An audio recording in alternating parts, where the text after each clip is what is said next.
میرے انتہائی قابل صد احترام محترم و مکرم معزز سامعین حضرات، 28واں پارہ سورہ جمعہ کے آخری رکوع سے میں نے 3 آیات آپ حضرات کے سامنے تلاوت کی ہیں۔ اللہ تعالیٰ مجھ کو اور آپ کو کہے سنے پر عمل کی توفیق عطا فرمائے۔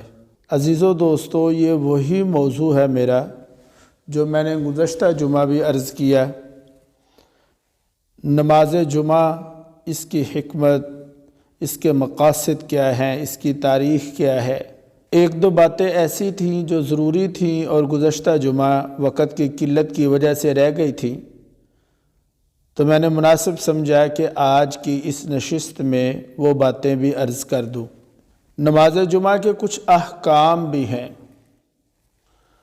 اور وہ احکام میں نے آپ حضرات کے سامنے آج عرض کرنے ہیں۔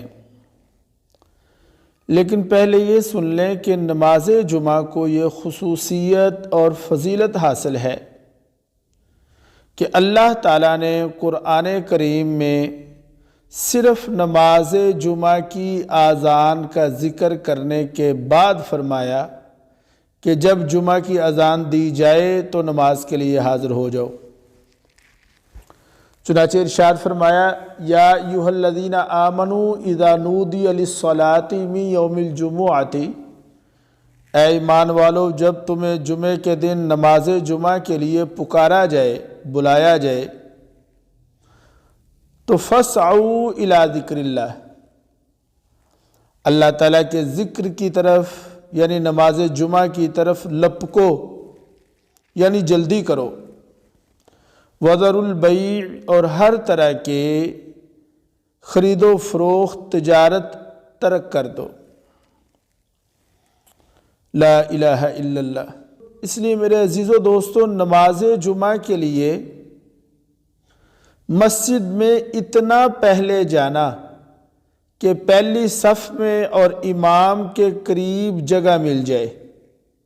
آپ حضرات نوٹ کریں گے اس بات کو، نماز جمعہ کے لیے مسجد میں اتنا پہلے جانا کہ پہلی صف میں اور امام کے قریب جگہ مل جائے، اس پر بھی مستقل اجر اور ثواب رکھا گیا۔ نماز جمعہ کی فضیلت تو ہے ہی ہے، اور اسی طرح نماز کی اہمیت، اس کا حکم بھی بہرحال موجود ہے، لیکن اس کے ساتھ ساتھ جمعہ کی نماز کے لیے جلدی آنے پر بھی اجر۔ چنانچہ حدیث شریف کا مفہوم ہے، اور اس حدیث کو امام مالک لائے، من اغتسل یوم الجمعۃ غسل الجنابت، جس آدمی نے جمعہ کے دن غسل کیا اور اچھی طرح پاک صاف ہو گیا، ثم راح فی الساعۃ الاولی، پھر وہ پہلی گھڑی میں ہی یعنی جلد مسجد میں پہنچ گیا نماز جمعہ کی ادائیگی کے لیے، تو فرمایا جو سب سے پہلے آئے گا اسے 1 اونٹ کا ثواب، پھر اس کے بعد جو آئے گا فرمایا اس کے لیے 1 گائے، جو اس کے بعد اس کے لیے بکری، پھر مرغی، پھر انڈے کا بھی ذکر ہے۔ تو اس طرح درجہ بدرجہ جو لوگ آتے جائیں گے ان کو اجر اور ثواب ملتا رہے گا۔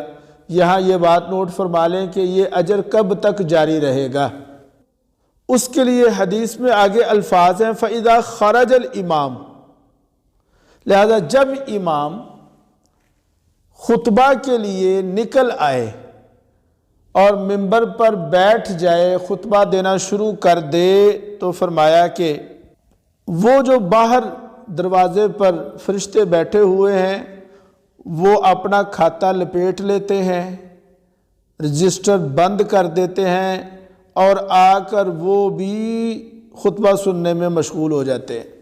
اچھا جی، اب لوگ آ گئے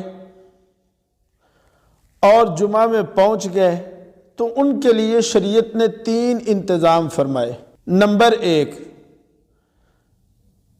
جمعہ کے لیے مستقل ایک اجتماع رکھا تاکہ اللہ تعالیٰ کے بندوں پر جو عظیم انعامات ہیں ان سے آگاہی ہو جائے۔ نمبر 2، ایک خطبہ مقرر فرمایا تاکہ لوگوں کو ان انعامات کی یاد دہانی ہوتی رہے۔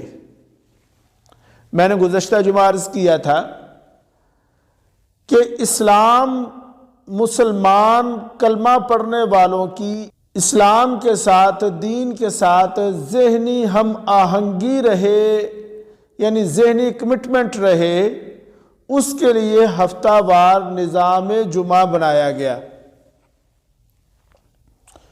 اس نظام جمعہ میں اجتماع رکھا گیا، خطبہ مقرر کیا گیا، منبر کو منبر رسول قرار دیا گیا، اور سب سے اہم بات یہ ہے کہ پھر نماز جمعہ کو دن کے درمیان میں رکھا، وسط میں رکھا، تاکہ کوئی کسی قسم کے عذر کی گنجائش نہ رہے۔ آپ حضرات نوٹ کریں گے کہ صبح کے وقت جمعہ نہیں رکھا، ورنہ لوگ کہہ سکتے جی ہم نے دور سے آنا ہوتا ہے، صبح سردی ہوتی ہے، اندھیرا ہوتا ہے، ہم نہیں پہنچ سکتے۔ نہ ہی دن کے دوسرے کنارے پر رات کے وقت رکھا، بلکہ وسط میں رکھا، تاکہ سارے بھرپور تیاری کر کے اس اجتماع میں پہنچ سکے۔ کسی کے پاس عذر کی گنجائش نہ رہے، اور دیگر شہروں کے لوگ بھی اور قریبی بستیوں کے لوگ بھی پہنچ جائیں، تاکہ ایک عظیم اجتماع بن جائے، ایک عظیم اجتماع کی شکل اختیار کر لے۔ جو پہنچیں گے ان پر کیا اجر ہے، اور جو نئی جمعہ میں شرکت کریں گے ان کے لیے کیا وعیدات ہیں، یہ میں نے گزشتہ جمعہ عرض کر دی۔ آج میں نے چند احکام بیان کرنے ہیں۔ جمعہ کے احکام میں سے پہلا حکم یہ ہے کہ غسل سنت قرار دیا گیا، لہذا غسل کرنا سنت ہے۔ بلکہ آپ عبارت سنیں، غسل الجمعۃ واجب علی کل محتلم، کہ جمعہ کا غسل ہر بالغ پر واجب ہے۔ اس سے معلوم یہ ہوا کہ سنت تو ہے ہی ہے، لیکن تقریباً واجب ہے۔ تو میں یہ عرض کروں گا کہ نماز جمعہ کے لیے غسل کرنا تقریباً واجب ہے، اور آپ حضرات نوٹ کریں اس بات کو کہ علی کل محتلم، جو بھی بالغ ہے، وہ مرد ہے یا عورت ہے، اس پر جمعہ واجب ہے۔ اب رہی بات عورت کی، عورت پر نماز جمعہ تو نہیں ہے کہ نماز جمعہ کا تعلق مردوں کے ساتھ ہے، عورت پر ضروری نہیں ہے، عورت پر فرض نہیں ہوتی، لیکن جمعہ کے دن کا جو غسل ہے وہ عورت پر بھی واجب ہے۔ اب آپ حضرات اندازہ کر سکتے ہیں کہ اگر ہمارے گھروں میں ہماری عورتیں جمعہ کے دن غسل نہیں کرتی تو اس میں ان کا کوئی قصور نہیں ہے، ان کو ہم نے بتایا ہی نہیں۔ آج اپنے گھروں میں عورتوں کو جا کر اپنی گھر کی مستورات کو یہ بتائیں کہ تم پر جمعہ تو فرض نہیں ہے، لیکن جمعہ کے دن کا غسل تم پر بھی واجب ہے، لہٰذا عورتیں گھروں میں غسل کریں اور اس کے بعد ظہر کی نماز ادا کریں۔ یہاں پر ایک مسئلہ یہ بھی سن لیں کہ جمعے کے دن کا جو غسل ہے، یہ غسل جمعے کی نماز کے حق میں سنت ہے یا جمعہ کے دن کے حق میں سنت ہے؟ تو بعض حضرات نے یہ کہا کہ غسل جمعہ کے دن کی سنت ہے، تو جن کے ہاں یہ ہے کہ غسل جمعہ کے دن کی سنت ہے تو ان کے لیے آسانی ہو گئی، جمعہ رات کی مغرب سے لے کے جمعہ کے دن مغرب تک کسی وقت بھی غسل کر لیں، ان کے لیے ان کے حق میں سنت ادا ہو جائے گی۔ لیکن بعض نے یہ کہا کہ نہیں، بلکہ یہ جمعہ کے دن کی سنت نہیں، نماز جمعہ کی سنت ہے۔ اب یہاں پر تھوڑی سی آپ دیکھ لیں کہ تھوڑی سی قید آ گئی کہ جن کے ہاں نماز جمعہ کی سنت ہے غسل، ان کے لیے غسل کب ہے؟ تو فرمایا کہ نماز جمعہ کی روانگی کے وقت وہ غسل کریں۔ ایک بندے نے صبح فجر کے وقت غسل کیا اور جمعہ کی نماز تک اس کا وضو قائم رہا، وضو نہیں ٹوٹا، تو اس کا وہ جو غسل ہے وہ جمعہ کی نماز کے لیے ہوگا۔ لیکن دوسرے بندے نے صبح غسل کیا، لیکن پھر اس کا وضو ٹوٹ گیا، تو اس نے اگر سنت کو پورا کرنا ہے تو اسے یہ چاہیے کہ وہ نماز جمعہ کے لیے از سر 9 غسل کرے، تب سنت ادا ہوگی۔ اور یہی راجح قول ہے، چنانچہ ہدایہ میں لکھا ہے ثم هذا الغسل للصلاة هو الصحیح لزیادت فضیلتها علی الوقت واختصاص الطہارت بها۔ تو ہدایہ کی اس عبارت سے یہ بات معلوم ہو گئی کہ یہ جو غسل ہے یہ نماز جمعہ کے لیے ہے۔ دوسرا حکم اس کا سن لیں، اچھا لباس، نیا نہیں، لباس اچھا ہو، اجلا ہو، صاف ستھرا ہو، دھلا ہوا ہو۔ یہاں پر آپ دیکھ لیں کہ سرکار دو عالم صلی اللہ علیہ وسلم نے ایک عجیب بات ارشاد فرمائی، فرمایا کیا تمہارے پاس کوئی ایسا لباس، کوئی ایسا سوٹ نہیں ہے جو تم صرف جمعہ کی نماز کے لیے ہی مختص کر لو؟ یعنی ایک تو وہ لباس ہے جو ہم مزدوری کے لیے پہنتے ہیں، مزدوری کرتے وقت ہم پہن لیتے ہیں، کام پر جاتے ہیں تو وہ ہم پہنتے ہیں۔ اور آپ اندازہ کریں اس دور میں، آج ہمارے پاس تو لباس ماشاءاللہ کافی ہیں، ہماری الماریاں بھری ہوئی ہوتی ہیں، لیکن وہاں 1-2 ہی جوڑے ہوتے تھے۔ تو ان لوگوں سے آپ نے فرمایا کہ تم کام کاج کرتے ہو لیکن ایک لباس، ایک سوٹ تم ایسا رکھ لو جو جمعہ کے لیے خاص ہو، جو تم جمعہ کے لیے پہنو۔ خوشبو لگانا، تیل، دہن کا لفظ آیا، اور ان تمام چیزوں کا مقصد کیا ہے کہ ماحول خوشگوار رہے۔ اجتماع ہے، لوگ دور دور سے آئے ہوئے ہیں، یہاں پر دین کی باتیں ہوں گی، اللہ تعالیٰ کے انعامات سے آگاہی ہوگی، اللہ تعالیٰ کے انعامات کی یاد دہانی ہوگی، تو بھائی سب لباس بھی اچھا پہنے، خوشبو بھی لگا کر آئیں، تیاری کر کے آئیں، تاکہ ساری مسجد کا جو ماحول ہے وہ خوشگوار رہے۔ اور ویسے بھی عزیز و دوستو، جمعہ کے بارے میں فرمایا الجمعۃ عید المسلمین، کہ جمعہ مسلمانوں کے لیے عید ہے، لہذا جس طرح ہم عید کو سیلیبریٹ کرتے ہیں اسے بھی سیلیبریٹ کریں۔ اور آپ سمجھ سکتے ہیں کہ اگر کوئی شخص بغیر نہائے دھوئے آ جائے اور بغیر جناب وہ خوشبو لگائے آ جائے گا، پسینے کی بو آ رہی ہے، کام کاج کی بو آ رہی ہے، کپڑوں سے کراہت محسوس ہو رہی ہے، تو دوسرے لوگ بھی تنگ دل ہوں گے، اس لیے فرمایا کہ یہ احکام بھی ہیں۔ تیسرا حکم ہے، تیسرا حکم کیا ہے؟ تو جمعہ کے لیے تیسرا حکم ہے انصات۔ کیا مطلب؟ 2 آدمی گفتگو کر رہے ہیں، بیٹھ کر باتیں کر رہے ہیں، اب ان 2 آدمیوں کو خطبہ کے دوران خطبہ امام صاحب خطبہ دے رہے ہیں، 2 آدمی باتیں کر رہے ہیں، تو تیسرا آدمی ان کو روکے بھی نہیں۔ یہ ہے انصات کا صحیح مفہوم، اور یہ حدیث سے ثابت ہے۔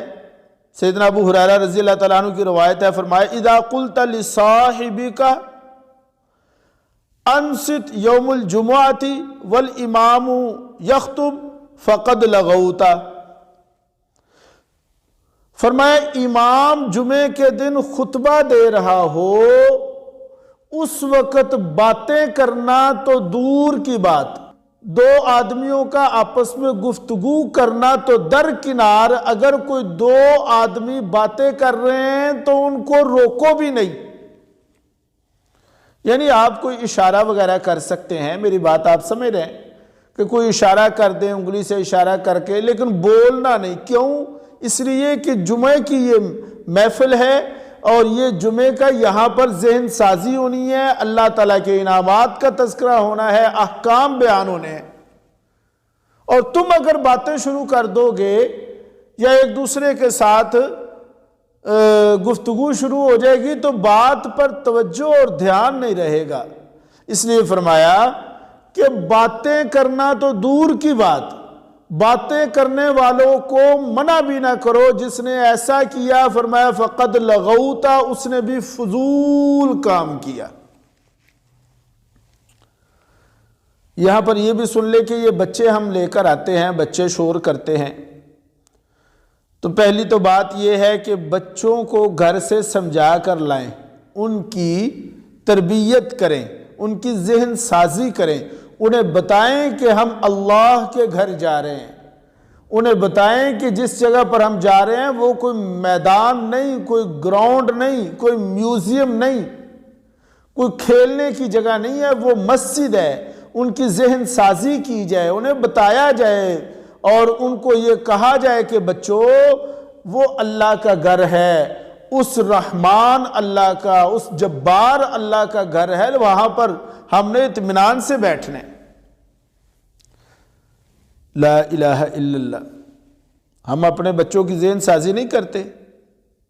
روزانہ سکول جاتے ہوئے چھوٹے بچے، ان کی ہم ذہن سازی کر رہے ہوتے ہیں، والدہ گھر میں سمجھاتی ہے، والد چھوڑنے جاتا ہے، سارا رستہ سمجھاتا جاتا ہے، بیٹا سکول میں کسی سے کوئی چیز لے کر نہیں کھانی، سکول میں جھوٹ نہیں بولنا، سکول میں لڑنا نہیں ہے، سکول میں اپنی چیزوں کا خیال رکھنا ہے، کتابوں کا خیال رکھنا ہے، پینسل کا خیال رکھنا ہے، کسی کی چیز کی طرف دھیان نہیں کرنا، کسی سے مانگنا نہیں۔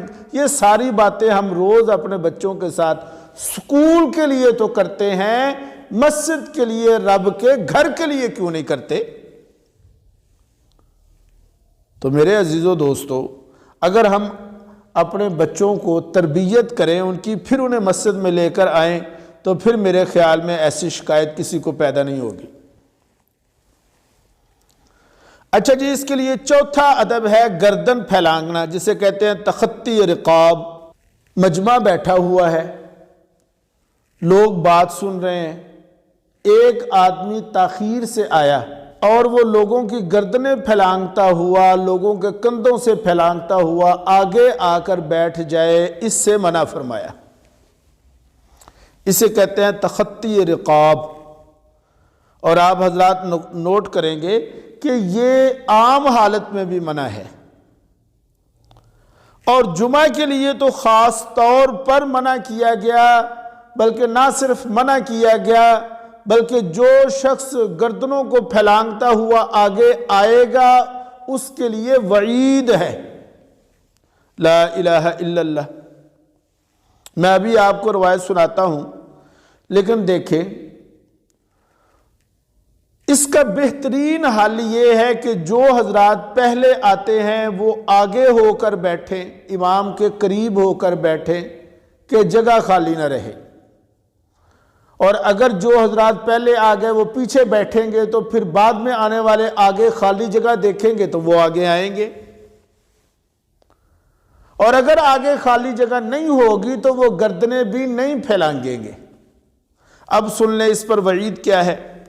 سنن ترمذی کی روایت ہے، کتاب الجمعہ اور باب ما جاء فی کراہیت التخطی یوم الجمعہ۔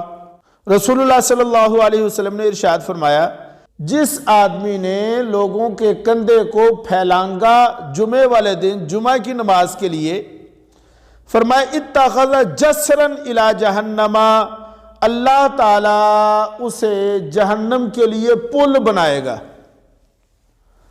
چنانچہ مظاہر حق میں لکھا ہے کہ جہنم کی طرف پل بنایا جائے گا کا مطلب یہ ہے کہ قیامت کے دن ایسے شخص کو اپنے فعل کے مثل بدلہ ملے گا، یعنی جس طرح اس نے گردنوں کو پھیلانگ کر لوگوں کو اپنی گزرگاہ بنایا، اسی طرح اس کو جہنم کی طرف پل بنا کر لوگوں کے لیے گزرگاہ بنایا جائے گا۔ اللہ تعالی ہم سب کی حفاظت فرمائے۔ بھائی یہ جو گردنوں کو پھیلانگ رہا ہے گویا کہ یہ لوگوں کے کندھوں کو پل سمجھ رہا ہے، تو فرمایا اسے بھی کل قیامت والے دن پل بنایا جائے گا، اور جن لوگوں کی گردنوں کو اس نے پھیلانگا ہوگا وہ لوگ اب اس پر سے گزریں گے۔ اچھا جی، اگلا حکم یہ ہے کہ بیٹھیں کیسے، بیٹھنے کا طریقہ کیا ہے۔ تو سن لیں کہ جمعہ کے لیے بیٹھنے کا کوئی خاص طریقہ نہیں ہے، البتہ یہ لوگ جو بیٹھتے ہیں پہلے خطبے میں ہاتھ باندھ کر دوسرے خطبے میں ہاتھ چھوڑ کر بیٹھ جاتے ہیں، اگر تو سنت سمجھتے ہوئے ایسا کرنے کا التزام کریں گے تو پھر یہ عمل بدعت ہوگا،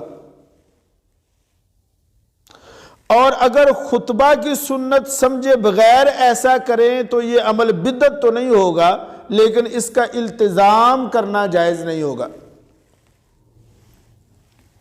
آگے فرمایا فَإِذَا قُضِيَتِ الصَّلَاةُ فَانْتَشِرُوا فِي الْأَرْضِ وَابْتَغُوا مِنْ فَضْلِ اللَّهِ، جب تم جمعہ کی نماز پڑھو تو فَانْتَشِرُوا فِي الْأَرْضِ، تم جا سکتے ہو، حکم نہیں ہے، اگر تم جانا چاہو تو جا سکتے ہو، اور اگر تم رزق تلاش کرنا چاہو تو رزق تلاش کرو، وَابْتَغُوا مِنْ فَضْلِ اللَّهِ، اللہ کا فضل تلاش کرو۔ یہاں پر رزق کے لیے لفظ فضل بولا گیا کہ رزق اللہ کا فضل ہے،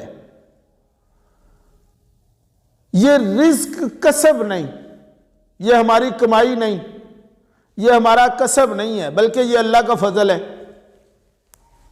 کسب وہ ہوتا ہے کہ جس میں ہم اپنے حق کا تقاضا کر سکتے ہیں، لیکن فضل پر حق کا تقاضا نہیں کیا جا سکتا۔ ہماری کمائی ہمارے نیک اعمال ہیں یا برے اعمال ہیں۔ لوگ کہتے ہیں فلانا نیکی کما رہا ہے، فلانا برائی کما رہا ہے۔ نیکی کمائی جاتی ہے، نیکی کسب ہے، برائی کمائی جاتی ہے، برائی کسب ہے، رزق کسب نہیں، رزق فضل۔ اس کی میں ایک آپ کو مثال دیتا ہوں۔ مثلا کسی آدمی نے ایک مزدور لیا اور اس کو دہاڑی پہ رکھا، 1000 روپیہ اس کے ساتھ طے ہو گیا۔ پھر اس آدمی نے دیکھا کہ مزدور نے سارا دن بڑی جانفشانی سے کام کیا، محنت سے کام کیا۔ ایسا نہیں ہے کہ سر پہ مالک آیا تو کام کیا اور مالک چلا گیا تو بیٹھ گیا، یہ بھی ایسا نہیں، بلکہ مالک ہے یا نہیں ہے، اس نے جانفشانی سے کام کیا، محنت سے کیا۔ رات کے وقت مالک کیا کرتا ہے، یہ سوچتا ہے کہ یار اس نے تو بڑا کام نبیڑا ہے، اس نے بڑا کام کیا، بڑی محنت کی، بڑی جان ماری ہے اس نے، وہ اس کو 1000 کے بجائے 1100 دے دیتا ہے، یعنی 100 روپیہ زائد دے دیتا ہے۔ اب آپ حضرات فرق کریں، یہ جو 1000 روپیہ ہے یہ تو اس کی کمائی ہے اور اس پر تو استحقاق ہے، لیکن وہ جو اوپر والا 100 ہے، اوپر کا جو 100 ہے، وہ کمائی نہیں، وہ فضل ہے۔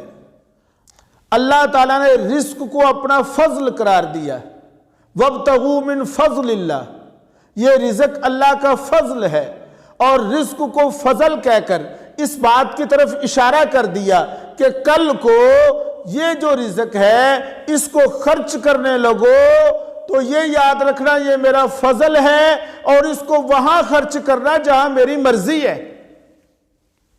لا الہ الا اللہ۔ اور بھئی ایک اور حکم جمعہ کی نماز کا جو اگلی آیت میں فرمایا وَإِذَا رَأَوْا تِجَارَةً أَوْ لَهْوًا انفَضُّوا إِلَيْهَا وَتَرَكُوكَ قَائِمًا، اس میں اگرچہ ایک واقعہ کی طرف اشارہ ہے، میں اس واقعہ کی طرف نہیں جاتا۔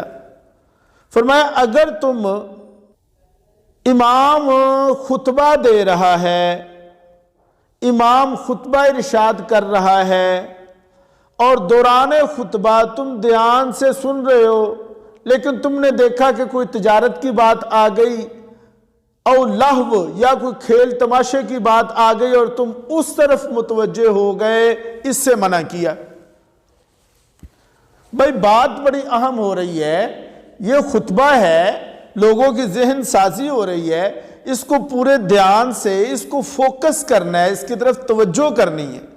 دھیان ادھر ادھر چلا گیا تو اس کا مطلب یہ ہے کہ بات ذہن سے نکل گئی، لہذا فرمایا کہ تمہارا دھیان جس طرف جا رہا ہے اس سے اللہ کا ذکر بہتر ہے، اور اسی میں یہ تمہارے موبائل بھی ہیں۔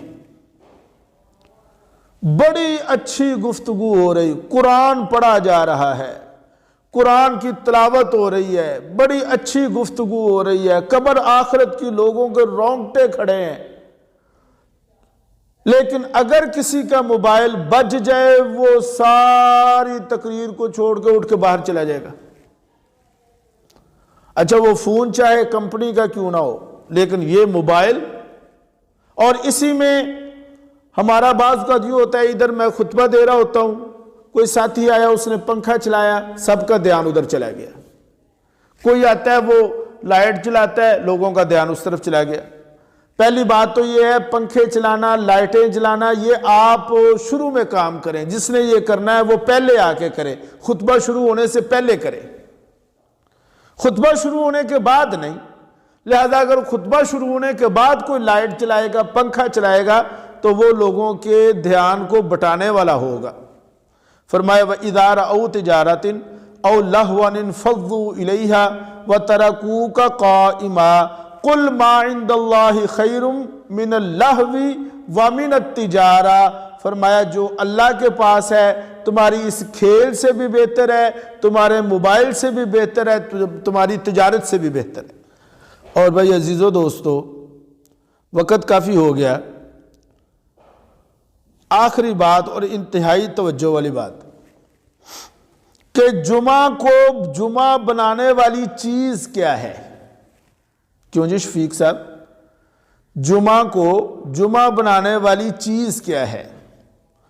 بھائی نماز تو ہم پہلے بھی پڑھتے ہیں، لیکن یہ جو اتنی کنڈیشنز رکھی، اتنی شرائط رکھی، نہا کے آؤ، منہ دھو کے آؤ، خوشبو لگا کے آؤ، تیل لگا کے آؤ، جلدی آؤ، بھاگو، سارے کام چھوڑ دو، دکانیں بند کر دو، شٹر ڈاؤن کر دو اور آ کے جمعہ میں شرکت کرو. تو یہ چیز کس چیز نے جمعہ کو جمعہ بنایا ہے؟ آپ حضرات توجہ کریں گے تو بات سمجھ آئے گی. جمعہ کو جمعہ بنانے والی چیز نماز جمعہ نہیں، اس لیے کہ نماز تو ظہر کے قائم مقام ہے. اور یہ جو قرآن میں فرمایا فَسْعَوْا إِلَىٰ ذِكْرِ اللَّهِ، یہاں ذکر سے مراد کیا ہے؟ تو سن لیں کہ جمعہ کو جمعہ بنانے والی چیز اور جس ذکر کی طرف بھاگنے کا حکم ہے وہ ذکر نماز جمعہ نہیں.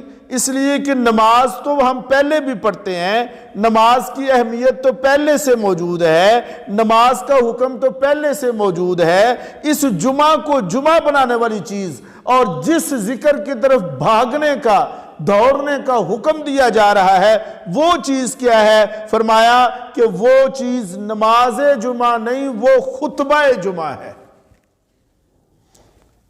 یہ جو امام صاحب منبر پر بیٹھ کے جو ارشاد کر رہے ہوتے ہیں، جو وہ کہہ رہے ہوتے ہیں، اسے خطبہ جمعہ کہتے ہیں. یہ خطبہ جمعہ ہے وہ چیز جس چیز نے جمعہ کو جمعہ بنایا. نماز نے جمعہ کو جمعہ نہیں بنایا، نماز تو پہلے بھی موجود ہے.